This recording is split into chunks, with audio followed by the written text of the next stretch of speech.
the Army base at Fort Monroe in Southern Virginia. This has been a military installation for about 188 years. Now, the citizens of Hampton Roads know how special Fort Monroe and the Old Point Comfort Peninsula are. This is where the very first slaves were traded for food in 1619 in our country. It became a pathway to freedom during the Civil War when three brave men sought asylum at its doors. Robert E. Lee and Edgar Allan Poe served at the fort. Harriet Tubman was a nurse at the hospital, and Chief Blackhawk and Jefferson Davis were imprisoned there. Now, the citizens who cared about Fort Monroe attended a public hearing. They were going to hear about the future plans for this special place. They were appalled at the plan that was revealed to them. It was intense development, 3-story office buildings, thousands of residential units to cover the peninsula. And that evening, this band of citizens sat down and decided to form a statewide organization to convince the rest of us that there should be a national park in Fort Monroe. This group was small, but they were and still are relentless. They talked to anybody, state, local, federal. They collected thousands of signatures on petitions. They worked with the media, giving great press coverage, letters to the editors, editorials. They attended every public hearing and every stakeholder hearing they could, and they brought hundreds of people with them. And when times got tough and the Virginia Assembly started to meddle in the future of Fort Monroe, they dug into their own pockets not once, not twice, but 4 times to hire a part-time lobbyist to shepherd Fort Monroe through the legislature. Last November, President Obama used the Antiquities Act to declare Fort Monroe a new national monument.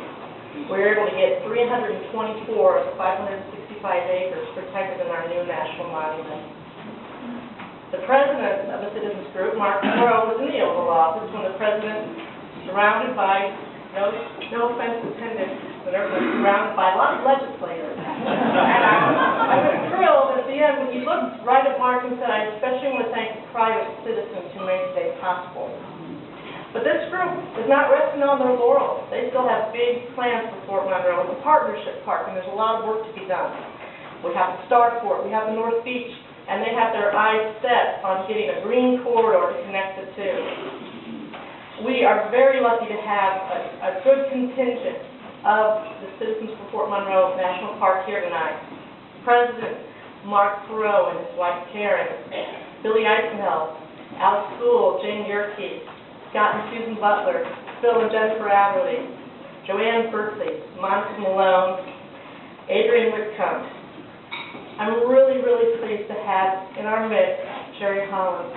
Jerry Holland's great-great-grandmother was one of the slaves who escaped to Fort Monroe. And she is not only a member of the citizens group, as are the Aggerleys, but she's the founder of the Contraband Society. And we're so happy you're here. And we're so happy you're here to see you.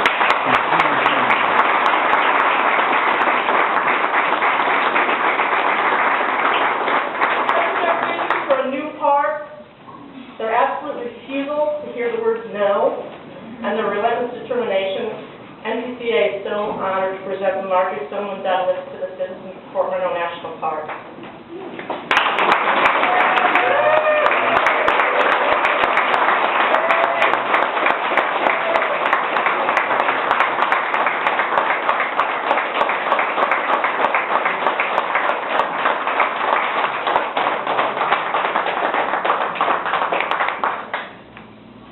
Well, thank you so much, Pam. We are just blown away when we heard we were going to be selected for this award. The name Marjory Stoneman Douglas itself is just awesome to me. As a young high school student in Florida in the late 60s, when everything, the ethic of Florida then was almost anything but conservation. And then to look at the map and see that vast swath of green in southern Florida, comprising Everglades National Park and the Big Cypress National Preserve and so on. And to think what she had to go up against to build alliance that could make that initial park grow to the extent it has is awesome. And we are very humbled to win this award. Not only that, but also we know how many citizens work for the other 395 national park units, and the affection and the passion they put into that work. And all we can think about this is as a tribute to Fort Monroe and its great specialness. And we're deeply grateful to the National Parks Conservation Association. It was only after people like Joy Oaks, Pam, Alan Spears, Natalie Ramirez got fully engaged in this process that things started happening. And we're very grateful to this organization for what they accomplished, because there would be no Fort Monroe National Park without the NPCA.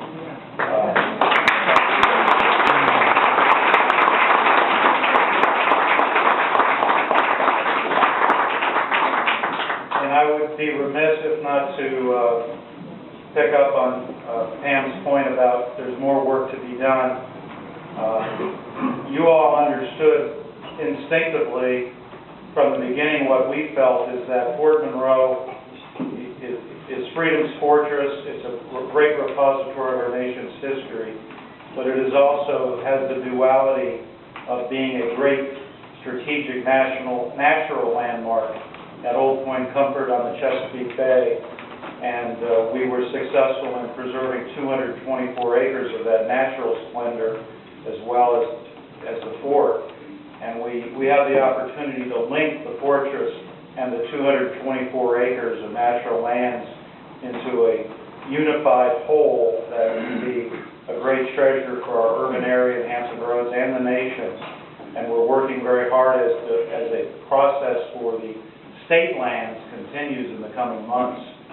The state will manage it as a partner, but we hope that the park can grow to unify its two areas and still allow the state the ability to make sufficient revenues to make the remainder of the state lands self-sustaining, and at the same time make it even more of a national treasure there is. Thank you all very much. Adrian, did you want to? Adrian Whitcomb, one of our board members, has written a very short